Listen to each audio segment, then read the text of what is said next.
안녕하십니까. 박훈탁TV입니다. 미국에서 11월 선거가 내전으로 이어지고 달러 패권이 붕괴할 수 있습니다. 구독, 좋아요, 알림 설정, 자율구독료 부탁드립니다. 왼쪽 차트는 비주얼 캐피털리스트의 닉 루틀리가 다국적 갤럽 여론조사 데이터를 기반으로 작성한 것인데, 이 차트는 2006년부터 2023년까지 G7 정부 기관에 대한 신뢰의 변화를 보여줍니다. 이 데이터 세트는 군대, 사법 시스템, 중앙정부 및 선거 시스템의 무교성을 포함한 G7 국가기관에 대한 신뢰를 집계합니다. 여기서 흥미로운 점은 세계에서 가장 발전된 경제 집단 G7에서 유독 미국만 크게 하락했다는 것입니다. 왼쪽 차트에서 보시면 캐나다, 독일, 프랑스, 일본, 이태리의 정부에 대한 신뢰도는 이렇게 다 올랐습니다. 영국만 제자리 걸음입니다. 그런데 유독 미국만 이렇게 크게 하락했습니다. 대부분의 G7 국가에서 기관에 대한 신뢰도는 2006년부터 2023년 사이에 개선되었거나 동일하게 유지되었습니다. 이탈리아와 일본에서 가장 큰 퍼센트포인트 증가가 발생했고, 해당 기관의 신뢰도가 각각 13% 및 11%포인트 증가했습니다. 그러나 미국에서는 정부 기관에 대한 신뢰도가 같은 기간에 무려 13% 하락했습니다.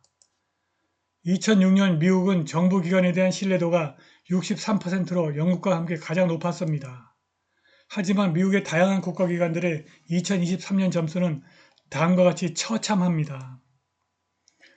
군대에 대한 신뢰도는 81%, 주디시어리, 사법부에 대한 신뢰도는 42%, 내셔널 거버먼트, 연방정부에 대한 신뢰도는 30%, 일렉션, 선거기관에 대한 신뢰도는 44%, 토탈, 오버롤, 전체적으로 49%에 불과합니다. 왼쪽 데이터에 따르면 미국은 국가정부에 대한 신뢰, 사법제도에 대한 신뢰, 공정한 선거에 대한 신뢰라는 세 가지 지표에서 G7에서 꼴찌를 기록했습니다. 눈에 띄는 또 다른 데이터 포인트는 미국의 군비 지출 부분에서 세계 선두를 달리고 있음에도 불구하고 G7 국가 중 군사력에 대한 자신감이 세 번째에 불과하다는 것입니다. 프랑스 86%와 영국 83%에 비해서 뒤떨어집니다. 왼쪽은 미국 선거 결과를 예측하고 베팅하는 도박 사이트 프레딕트 이트 차트입니다. 여기서 이 푸른색 선은 바이든의 당선 확률이고 붉은색 선은 트럼프의 당선 확률을 나타냅니다. 최근 라스무센 조사에서 트럼프가 바이든을 10%포인트 앞서고 있는데도 불구하고 이 도박 사이트에서는 바이든의 당선 확률이 트럼프보다 훨씬 더 높습니다. 미국인의 대다수가 11월 선거의 공정성에 대해서 기대를 하지 않고 있다고 해석할 수 있는 부분입니다. 이와 관련하여 미국의 영향력 있는 여론조사기관 라스무센 리포트가 최근 실시한 조사에 따르면 미국의 정치적 양극화가 사상 최고 수준으로 유지됨에 따라 미국인들이 앞으로 몇 년 안에 서로 무기를 들고 싸울 것이라고 많은 사람들이 믿고 있는 것으로 나타났습니다. 새로운 라스무센 조사에 따르면 미국인 중 놀라운 정도로 많은 비율이 향후 5년 내에 두 번째 남북전쟁 즉 내전이 일어날 것으로 예상하고 있으며 많은 사람들이 올해 대통령 선거를 분쟁의 잠재적인 발화점으로 꼽았습니다. 많은 미국인들이 11월 선거의 공정성을 신뢰하지 않는다는 것입니다. 라스무센에 따르면 유권자의 41%가 2029년까지 미국에서 내전이 일어날 가능성이 있다고 생각하고 있고 그중 16%는 해당 기간에 내전이 발생할 가능성이 매우 높다고 생각하는 것으로 나타났습니다. 라스무센 연구원들은 이 문제에 상당한 당파적 요소가 있음을 발견했습니다. 응답자의 37%는 11월 대선에서 바이든이 승리하면 내전이 일어날 가능성이 높다고 말했고 약 25%는 트럼프가 당선되면 내전이 벌어질 가능성이 높다고 말했습니다. 30%는 11월 대선 결과가 별 차이가 없을 것이라고 답했습니다. 공화당 유권자의 절반 이상이 향후 5년 내에 내전이 일어날 것으로 예상하고 있습니다. 다시 말해서 미국인의 상당수가 11월 선거가 정상적으로 치러지지 않을 것이고 이것이 내전으로 이어진다고 믿고 있는 것입니다.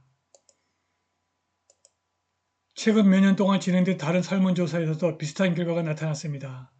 2022년 유거부의 설문조사에서는 미국인의 43%가 향후 10년 내에 내전이 일어날 가능성이 있다고 생각하고 그해 실시된 또 다른 설문조사에서는 무려 50.1%가 내전의 가능성이 있다고 생각하는 것으로 나타났습니다. 미국인의 대다수가 무너진 선거 시스템의 무결성이 내전으로 이어진다고 믿고 있습니다. 미국인은 부정선거를 해결하려면 수사가 아니라 전쟁이 필요하다고 믿고 있는 것입니다. 이 와중에 미국과 유럽에 파킹한 러시아 자산을 유용하면 달러 패권이 붕괴할 수밖에 없을 것입니다. 러시아 중앙은행 총재 엘비라 나비울리나는 성명을 통해서 미국과 그 동맹국들이 해외에서 동결된 러시아 자산을 압류하더라도 러시아는 재정적인 안정을 유지할 것이라고 국민들에게 장담했습니다. 미국과 동맹국은 우크라이나에서 러시아의 특수 군사작전에 대한 제재 조치의 일환으로 러시아 중앙은행에 약 3천억 달러 상당의 자산을 동결했는데 이 자산의 대부분은 유럽연합에 파킹되어 있습니다. 최근 바이든이 백악관이 미국 은행에 보관된 러시아 국유자산 중 약 60억 달러를 압류할 수 있도록 허용하는 법안에 서명했습니다. 나비울리나는 기자회견에서 러시아가 오래전에 이러한 자산에 대한 운영을 중단하고 이를 활용하지 않았기 때문에 러시아의 금과 외환 보유고의 잠재적인 몰수는 러시아의 금융 안정성에 영향을 미치지 않을 것이라고 말했습니다. 동결된 러시아 자금의 대부분을 보유하고 있는 EU 국가들은 몰수로 인해 투자 유출이 발생하고 유로화가 불안정해질 수 있다고 우려하고 있습니다. 나비울리나는 동결된 러시아 자산과 이 자산에서 발생하는 이자를 압류하면 국제금융시장에서 기축통화로서 유로화와 달러화의 매력이 줄어들 것이라고 경고했습니다. 알렉세이 모진 국제통화기금 IMF의 러시아 전무이사는 미국의 러시아 자산 유용으로 인해 달러화와 국제통화 시스템이 붕괴할 경우 브릭스 국가들이 대체 통화를 제공할 수 있다고 말했습니다. 금요일에 나온 리아 노보스티와 인터뷰에서 모진은 현재 금융 시스템의 단점이 더욱 분명해지고 있고 많은 출판물들이 이 조직이 대안을 제공할 수 있다는 맥락에서 브릭스를 언급하기 시작했다고 지적했습니다. 모진은 브릭스가 중국 위안화, 인도 루피화, 러시아 루블화, 브라질 레알화 그리고 남아프리카 랜드화를 통화 바스켓으로 하는 새로운 통화를 창출할 수 있다고 설명했습니다. 블룸버그 통신의 4월 26일 보도에 따르면 트럼프와 그의 팀이 워싱턴의 우호적인 국가와 적대적인 국가들이 모두 달러를 버리고 다른 통화를 선호하는 것을 막기 위한 대안을 찾고 있습니다. 블룸버그 통신은 트럼프와 그의 팀이 특히 브릭스 그룹의 달러화 해체 시도를 억제하는 것을 고려했다고 강조했습니다. 트럼프는 3월 11일 CNBC와 인터뷰에서 국가들이 달러를 사용하는 것을 싫어한다고 말했습니다.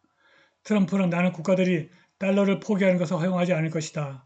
왜냐하면 우리가 그 기준을 잃으면 그것은 혁명적인 전쟁에서 패하는 것과 같기 때문이다. 이는 우리나라에 큰 타격이 될 것이다 라고 말했습니다. 그러나 바이든이 11월 대선에서 체계적인 조작으로 압도적인 지지를 받고 있는 트럼프를 누를 수 있고 이로 인해서 미국에서 내전이 발생할 수 있고 바이든이 러시아 자산을 이용해버리면 달러 패권이 허망하게 붕괴할 것입니다. 이렇게 되면 글로벌 주식시장의 완전한 붕괴로 갈 수 있습니다. 그때 좋은 주식을 저점에서 살 수 있는 실력을 기르시기 바랍니다. 오늘 방송은 여기까지입니다. 감사합니다.